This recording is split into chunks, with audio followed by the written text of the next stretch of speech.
What's up, everybody? What's going on? I hope everybody had a good week, recovering from that good old hurricane came through the East Coast. Hope everybody's all right, especially down in the Florida area. I know you guys got hit kind of hard. Today, I wanted to talk about something me and my cousin kind of got into the other day. Uh, we were talking the other night, and we were basically saying how we know way too many people with um, just amazing talents, skills, and they don't take use of them. You know, we're still set in this consumer mindset. Um, I feel like I need to remind everyone all the time that America is the land of the sheep. You feel me? So people from other countries that come to America, they're no longer coming for our education system. There's now plenty of other countries where you can get a better education for free at that. People from other countries get the education, and then they come here to start their business, to sell whatever, because Americans buy whatever. You feel me? You're not gonna make money anywhere else in the world like you would America. Americans make enough money to buy all the stupid little things that we think make our life easier. Um, and that's what makes America the land of the sheep. Now, as far as Native Americans, uh, we are in a weird situation there because we were here before it became the land of the sheep. Okay, so it's really up to us to decide what happens the next couple generations. Um, because we can continue to fall into the consumer cycle and just buy things and never set ourselves up for generational wealth, never thinking about the next generation, or we can do something with the talent that we have, make something, and build an empire from it. Uh, so today I kind of wanted to talk about the process that you that all of us should really look at. This is a process that all of us should sit down like every 6 months, maybe once a year, and do a small assessment of ourselves. And basically, it's like 3 steps, 4 steps. It would be a risk to rewards assessment, and then the evaluation of that assessment, and then you would compare your data, and then step 4 would be your conclusion to see what would be best. And this works for a lot of stuff. You know, risk to reward, that's like trading stuff, uh, anything. But what we're talking about today is there's a real risk to reward factor when it comes to our employment and our careers and our jobs. And today we're going to take a look at that.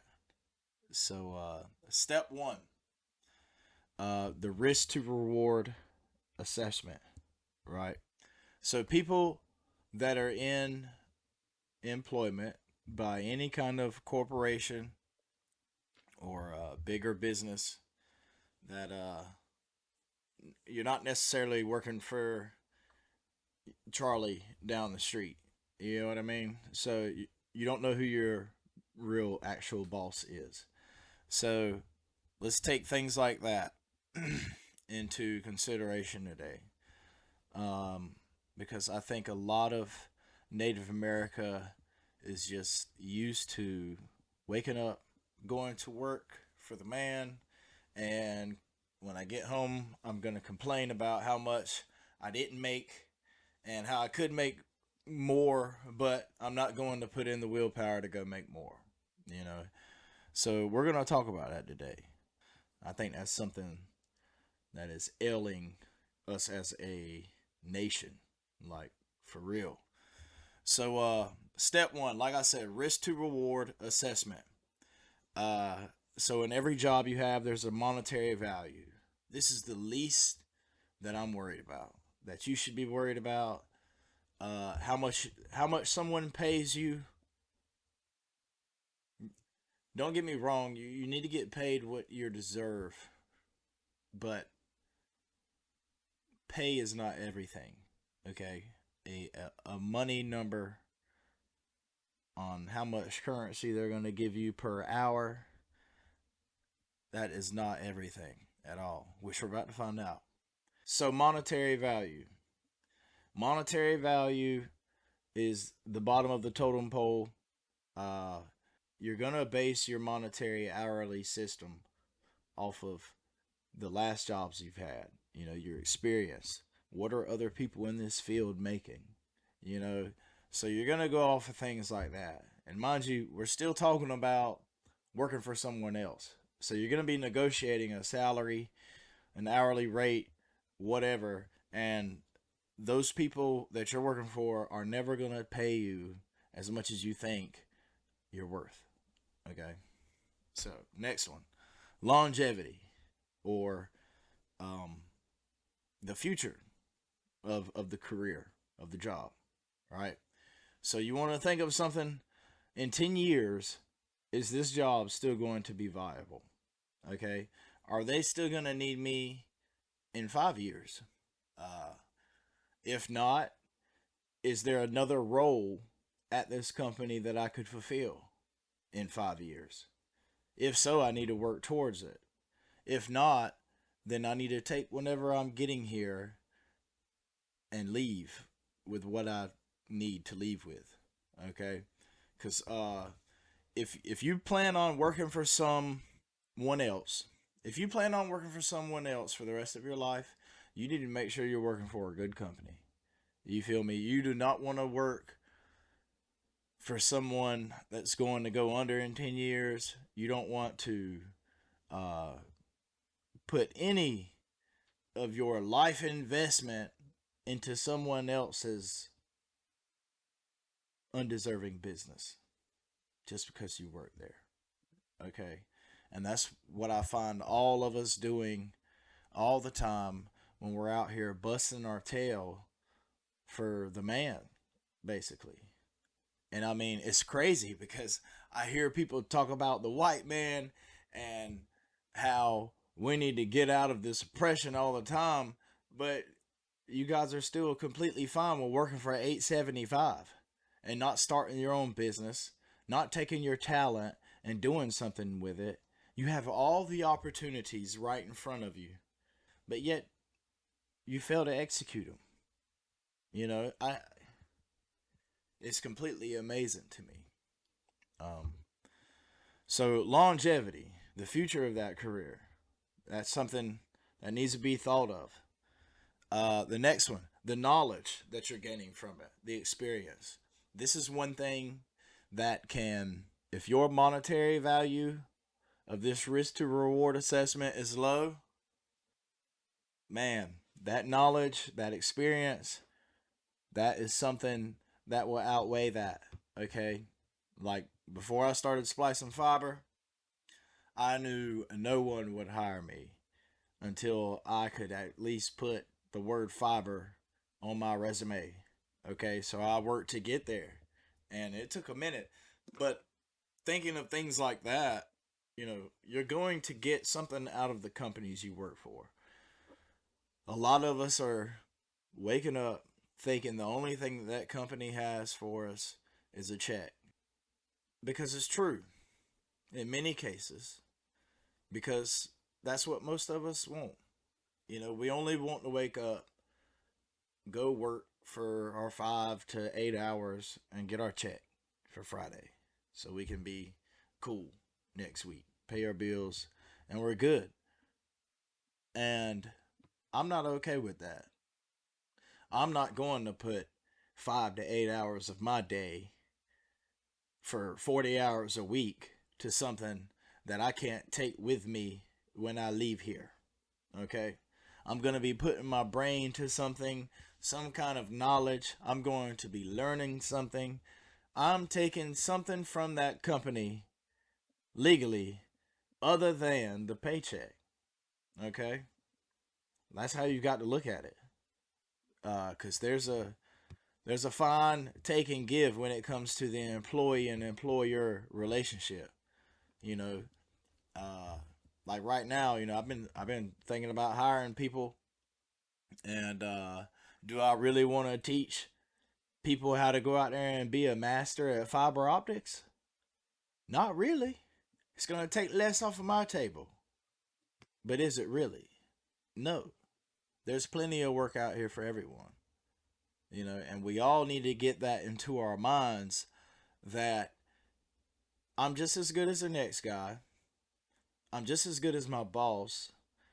The fact that I'm doing this work all for my boss, making him all the money, you could take that knowledge and do it for yourself, you know. And then top thing, homework balance. This is the last part of the risk to reward. Step one, the homework balance. Um, I take my time with my kids and my family very seriously.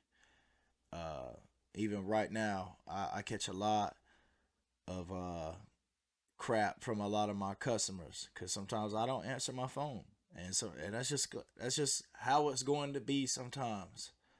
Um, People have to realize that I'm with my kids, I'm with my family, whatever.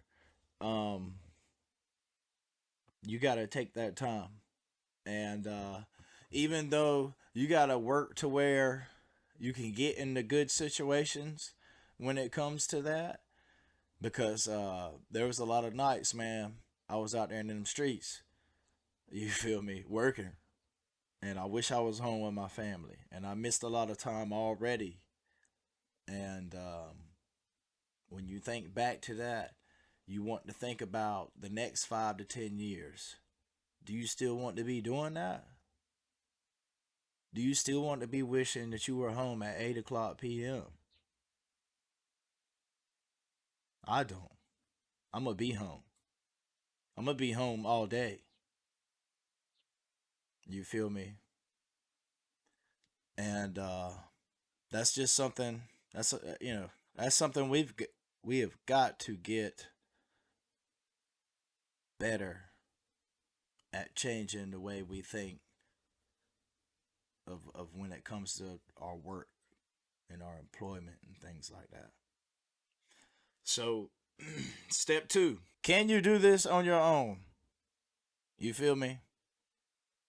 Whatever job you doing, hey, it ain't even got to be the job you doing. I told one of my homeboys one time, bruh, you could start cutting down trees and making paper and selling it to all the businesses that are in a 10-mile radius of your house. And if you like that, make a passion out of it, make a business, boom, you're a millionaire. Yeah. So it's totally possible. If you already do a massive amount of work for someone else and you have the slightest idea that one day you're out there working and you're like, man, I could do this for myself, you could do it for yourself. So, no excuse from that.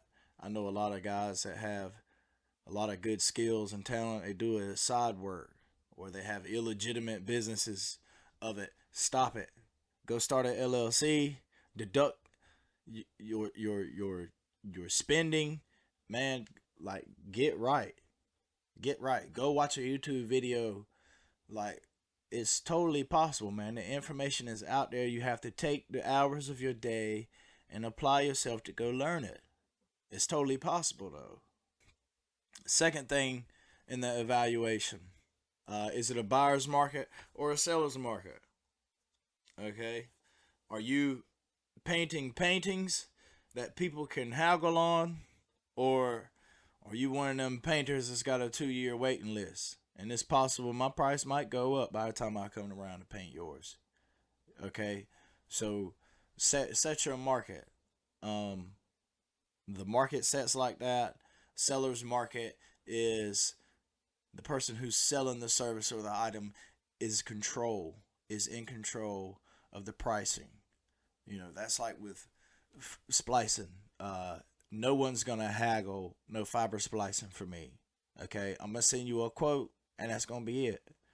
You can get another quote from another guy if you don't like it. So that's a seller's market. Buyer's market is a flea market. Buyer's market, the buyer can haggle the price.